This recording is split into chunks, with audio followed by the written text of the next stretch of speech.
She walked into the city with nothing more than two crumpled dollars in her pocket. Her shoes were worn, her clothes were plain, and her heart carried the scars of many battles already fought. Yet her eyes still shone with a quiet fire, the kind of fire that cannot be dimmed by poverty or hardship. She was alone in a place filled with towering skyscrapers, bright lights, and rushing strangers. But she believed in one simple truth. Life may take everything from you, but it can never steal your courage unless you let it. The first night was the hardest. With just $2, she bought a piece of bread and a small cup of tea, stretching it as though it was a feast. She had no bed, no roof, and no guarantee of tomorrow. But as she sat on a park bench with her little meal, she whispered to herself that she hadn't come this far just to give up. The city might not know her name, but one day it would know her story. The next morning, she wandered through the busy streets in search of work. She had no polished resume, no fine clothes to impress employers, just a sincere smile, and the willingness to do anything honest to earn a living. People brushed past her, barely glancing, but she kept walking. At last, she stumbled upon a small bookstore hidden between towering office buildings. The smell of old paper drew her inside. Books had always been her escape, her comfort, her secret friends in lonely nights. She didn't have money to buy one, but she offered the store owner her help. With humility in her voice, she said she would sweep floors, dust shelves, or carry boxes in exchange for just a few coins. The old man running the store looked into her honest eyes and agreed. For the first time since arriving in the city, she earned something. Not much, but enough for a sandwich and a cup of warm soup. More than the money, she earned dignity, the sense that she could start again, one small step at a time. What she didn't know was that someone had noticed her from across the street. A sleek black car had been parked there for several mornings. Inside, it sat a man in a perfectly tailored suit, his presence commanding even in silence. He was a billionaire, a name that business magazines loved to print, a man who had turned ambition into an empire. But behind the sharp suits and headlines, he was simply a single father, one whose heart still carried the pain of losing his wife, and one whose young daughter had grown distant and quiet in a house filled with riches but starved of warmth. When his eyes first fell on the girl working in the bookstore, he was intrigued. She wasn't like the people he usually encountered. She wasn't chasing fame or money. She didn't dress to impress or fake a smile for advantage. There was a simplicity, a dignity, in the way she stacked books as though they were treasures. Day after day, he saw her return, tired but determined, her plain clothes damp from rain, yet her spirit unbroken. He felt something he hadn't felt in years, a curiosity that touched his guarded heart. One rainy afternoon, he saw her step out of the bookstore holding a cheap umbrella. Just as she turned the corner, she noticed a shivering homeless man curled up on the sidewalk. Without hesitation, she walked over, handed him her umbrella, and whispered something kind. She then walked into the rain herself, soaked but smiling. That moment changed everything for the man watching from the car. Later that evening, he approached her. His voice was calm, curious, and commanding all at once. "Why did you give away your umbrella when you clearly needed it yourself?" She looked up at him, water dripping from her hair, and replied softly, "Because he needed it more than I did. I know what it feels like to have nothing, and if I can make someone else feel less invisible, then I've done something that matters." Her words struck him deeper than he expected. In his world of negotiations and numbers, sincerity like that was rare. From that day forward, he found reasons to talk to her. At first, small exchanges about books or weather.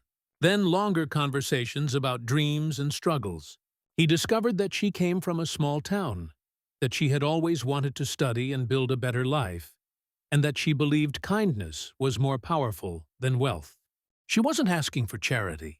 She only wanted a chance. One evening, he invited her to meet his daughter. The little girl had grown wary of strangers, used to people treating her as an extension of her father's fortune rather than a child with feelings. But when this young woman knelt down and asked about her favorite storybook, something unexpected happened. The girl smiled, then she laughed. For the first time in months, genuine laughter filled the grand but lonely mansion. The billionaire watched quietly. His heart moved beyond words. No expensive tutor or therapist had been able to do what this poor girl with $2 had just done: give his daughter back her joy. Soon, the young woman became part of their daily lives. She wasn't a nanny or an employee.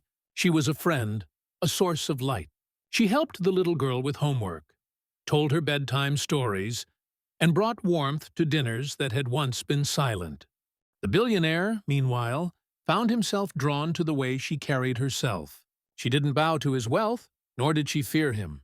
She spoke honestly, laughed freely, and treated his daughter with love that was pure and uncalculated. But not everyone approved. Rumors spread quickly. People whispered that she was after his money, that she was too ordinary to belong in his world. Business associates raised eyebrows, society gossips sneered.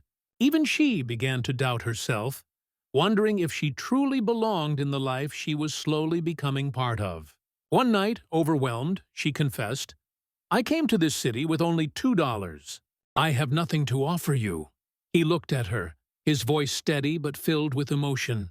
"You're wrong. You've given me more than I ever imagined. You gave my daughter her laughter back. You gave me peace in a world that never slows down. You reminded me that love cannot be bought.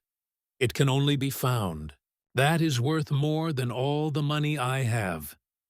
Tears filled her eyes, not from weakness, but from the overwhelming truth of his words. For the first time in her life, she realized she wasn't being seen for what she lacked, but for who she truly was.